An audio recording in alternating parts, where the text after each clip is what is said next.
Hello everybody, you're watching another episode of DDP. My name is Scream Truth, back from vacation, and Max Wright is here with me. You bet.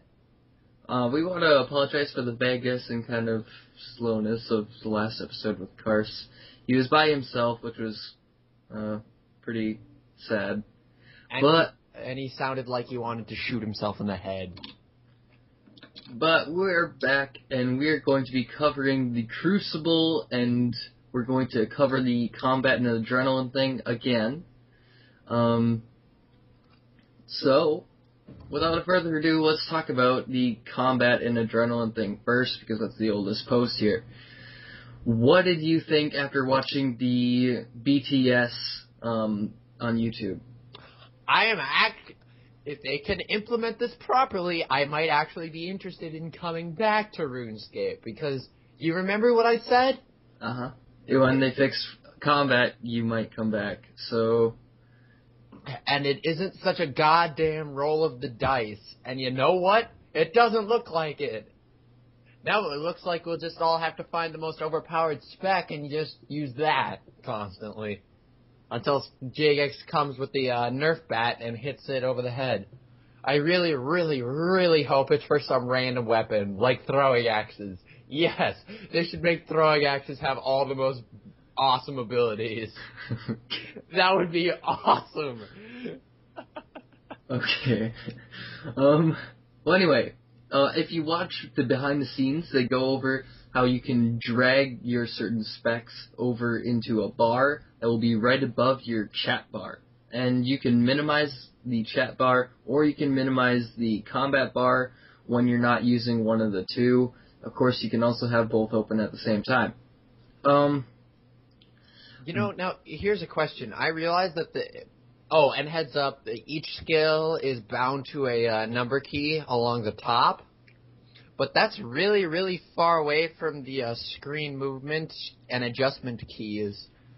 It might be a pain in the butt to have to adjust your screen midway through a fight, and say it's a highly mobile fight. You know what I'm talking about? Yeah. But they're gonna go through beta. If this is a problem, it probably will be fixed. So, yeah, not much more to be said about that. So, the adrenaline bar, or action and adrenaline bar, it's where you put your specs on, and a green bar will charge itself up as you attack, and you gain adrenaline, and you unlock different specs as this thing charges up.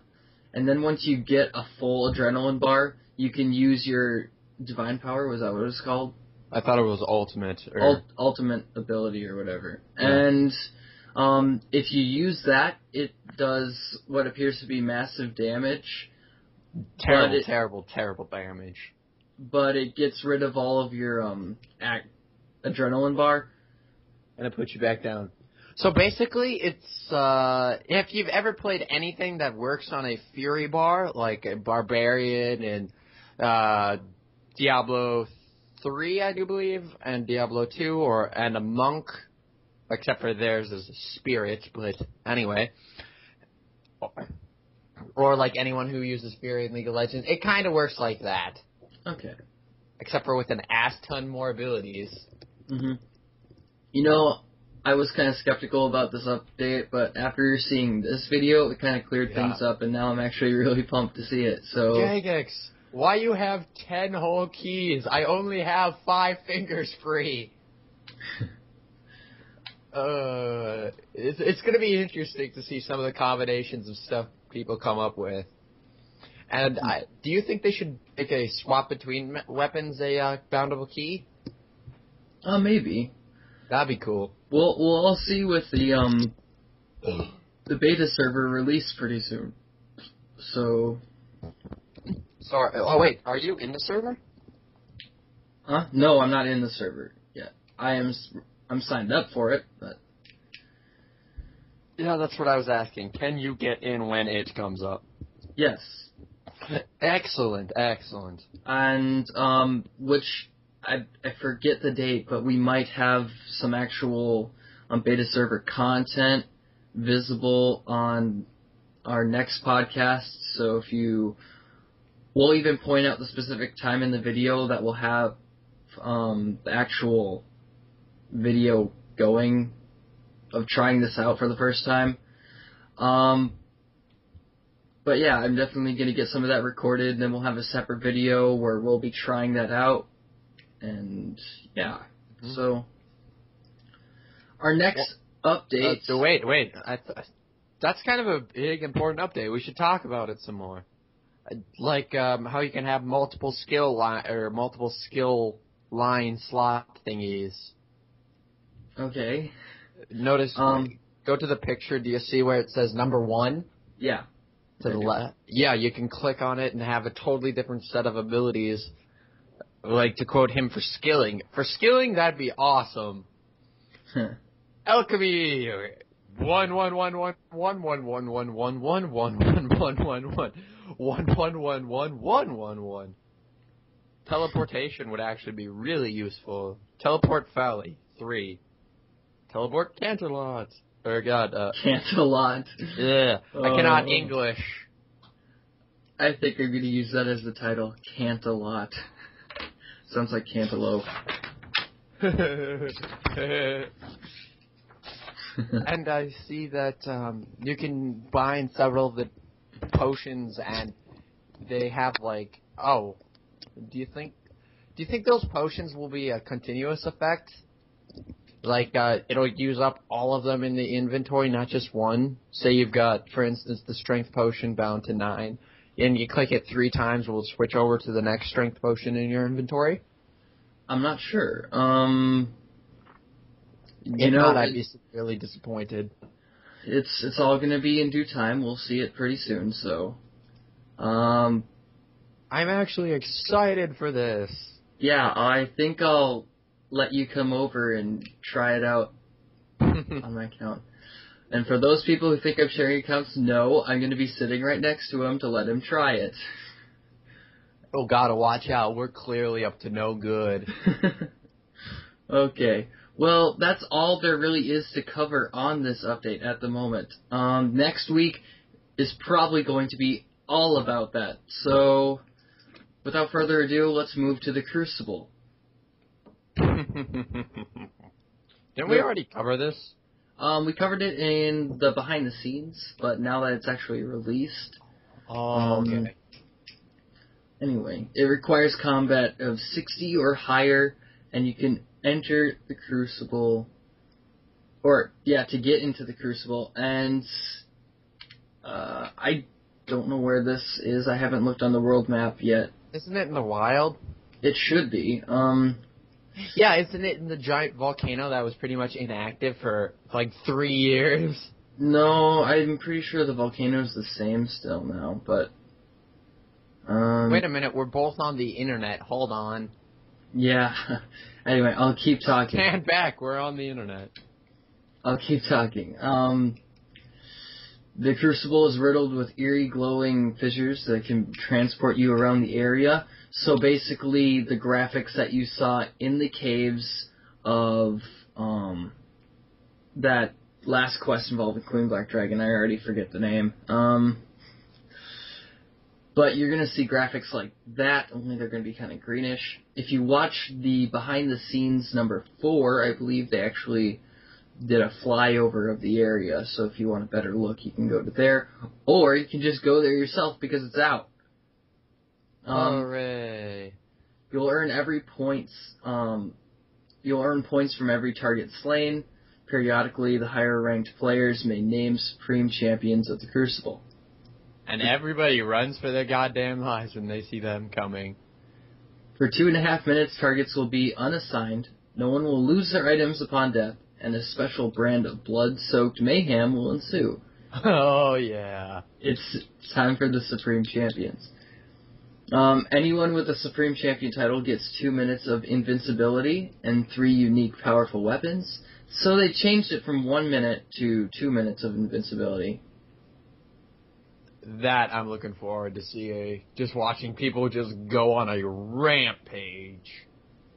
Yeah, anyway, one of each combat type, and each of its own special attack functions, After those 2 minutes of invincibility will wear off, and other players in the arena will have 30 seconds to wreak revenge, and best of all, to loot the Supreme Champion's special weapons and make use of them before they disappear.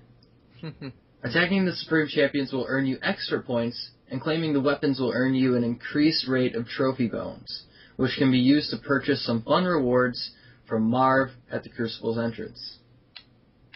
Aha! Crucible is a minigame northeast of Edgeville. Members of combat... It's northeast of Edgeville. Okay. It's a replacement for Bounty Hunter, blah, blah, blah. Entering. The Crucible is located in a dungeon northeast of Edgeville, to the west of the bridge and the shortcut to the Grand Exchange. Wow, okay. So, like I said, it probably wouldn't have been in the volcano, and it's not. So... Shut up. The greatest reward for fighting in the Crucible can be gained by looting items from your defeated foes. Vanquished players will also drop trophy bones, which can be exchanged for death titles and taunts to add insult to your defeated target's entry. Yeah. If you could buy, like, out of game, like, with real money, the ability to teabag them, I would totally get back into it just to PvP. Oh, Jordan, you troll. Oh, you know you would too. Everyone would.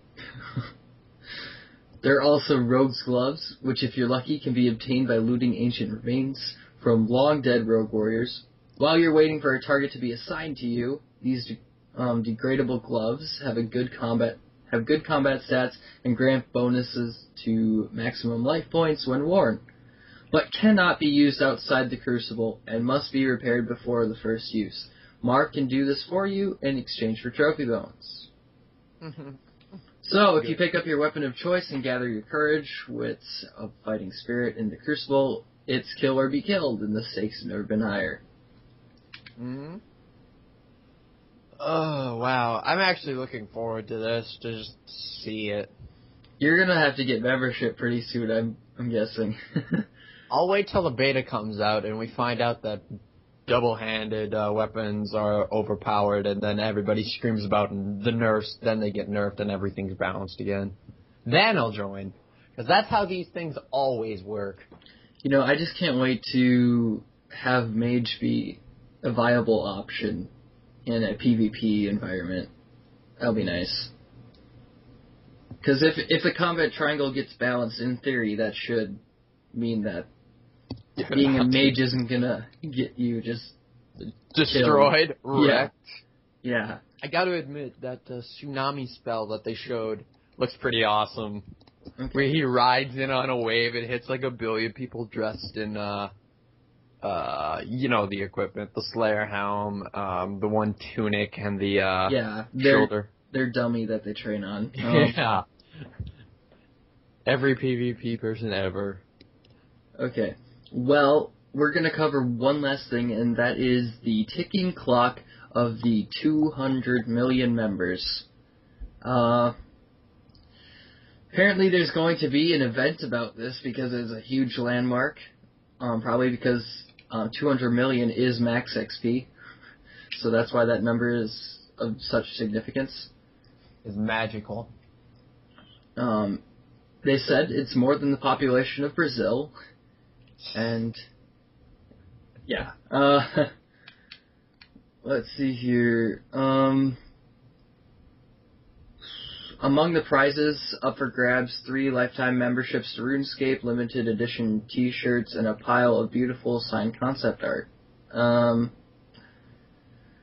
The current number of members at the time of recording is 198 million. I'm waiting for my ticker to come up. 186,925 members. It's large, okay? But then it goes to show how many of them have actually been bots, and even more so, how many are actually still active. Well, I guess we'll just have to wait and see. Yeah. But that is actually pretty much it. Oh, my ticket just went up 1. Oh, that's good. If you have any questions, just post in the comments or go to our forums at dailydungeon.net. Doing up another. Thank you, Max, right? Like I said, or go to our forums to submit a question. Yeah, next week we'll be talking pretty much all about the combat rework and have a lot of beta stuff in the video. So, hooray! See you all next week. Have a good one. Oh, it went up again.